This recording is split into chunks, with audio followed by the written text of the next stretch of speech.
On a un peu d'expérience. C'est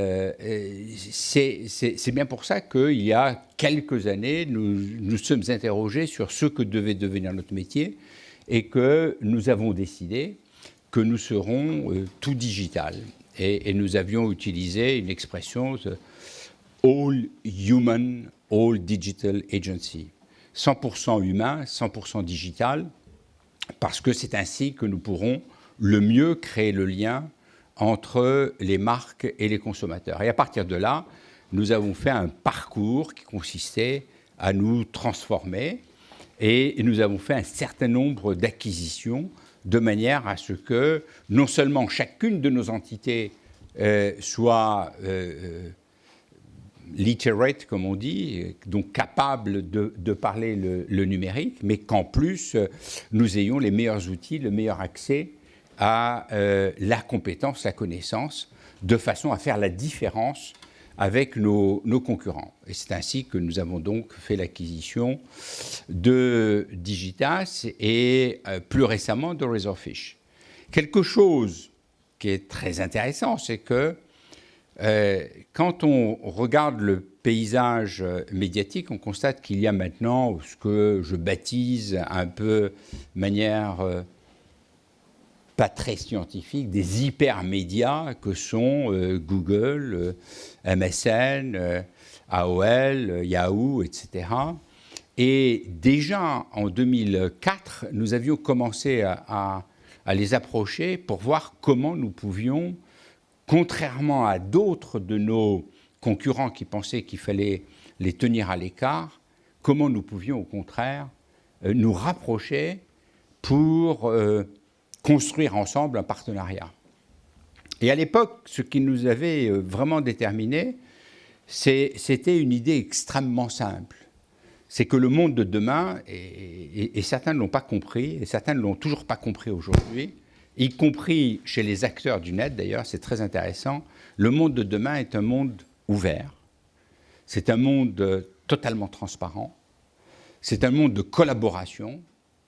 Et c'est un monde d'échange.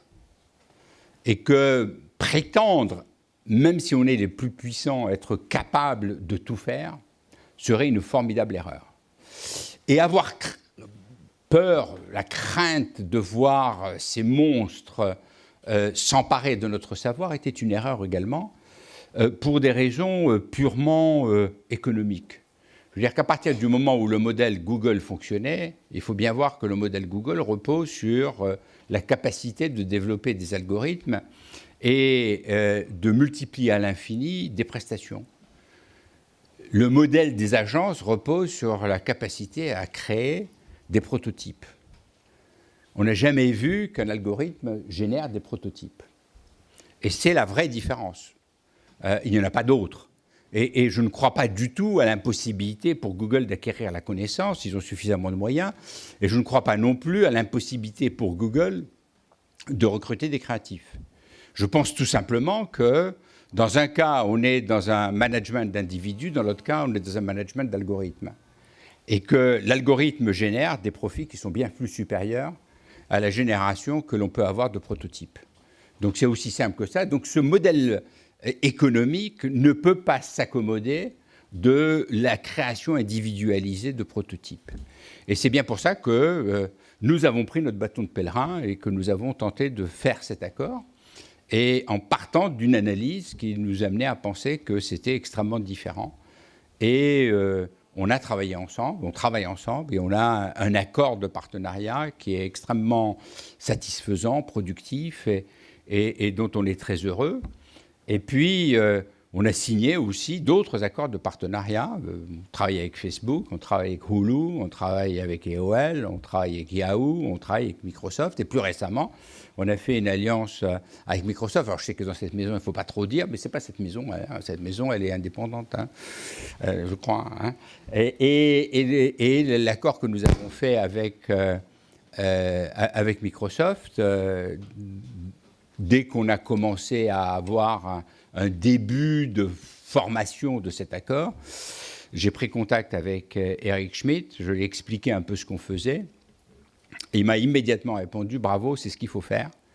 Et c'est bien pour nous parce qu'on a besoin d'un concurrent un peu plus fort et de toute façon, on vit dans un monde ouvert. Et je crois qu'il était sincère et je ne crois pas qu'il traitait ça avec un certain dédain parce que je crois que la force des grands acteurs, c'est justement de savoir travailler dans une compétition saine avec d'autres. Donc, tout ceci fait que dans ce monde qui est en train de se transformer, nous sommes obligés de modifier très profondément non seulement nos structures, nos organisations, nos modèles de pensée, notre façon de travailler, nos équipes. C'est clair que la grande difficulté à laquelle on va être confronté demain, c'est qu'il y a deux mondes qui avancent cas un cas ensemble, mais l'un est le monde analogique dans lequel les choses fonctionnent à un rythme et à une vitesse qui correspondent au temps d'hier, et on a un monde numérique où tout est mesurable, tout est ciblage, ou ciblable, si j'ose dire, et tout est vérifiable dans l'instant. Et donc, à partir de là, à une vitesse assez incroyable, on peut changer nos paramètres, avancer, mesurer, vérifier, réoptimiser, simuler et recommencer. Et donc, on va se retrouver avec une espèce de divergence dans le temps, et c'est probablement le défi le plus important que nous aurons à traiter dans les années à venir. Pour l'instant, tout ce que nous avons fait nous a permis de traverser la crise un peu mieux que nos concurrents et d'apporter à nos clients des services un peu plus avancés que ceux de nos concurrents. C'est rien à côté de ce que nous avons à faire. Je ne suis pas du tout en train de considérer que nous avons terminé notre boulot et je pense au contraire que ce que nous avons à faire est encore beaucoup plus difficile et beaucoup plus important. Nous n'avons fait que peut-être 10 ou 15% du chemin. Alors c'est très important ces 10 ou 15% du chemin parce que nous avons aujourd'hui une distance qui est quasi infranchissable en termes de volume.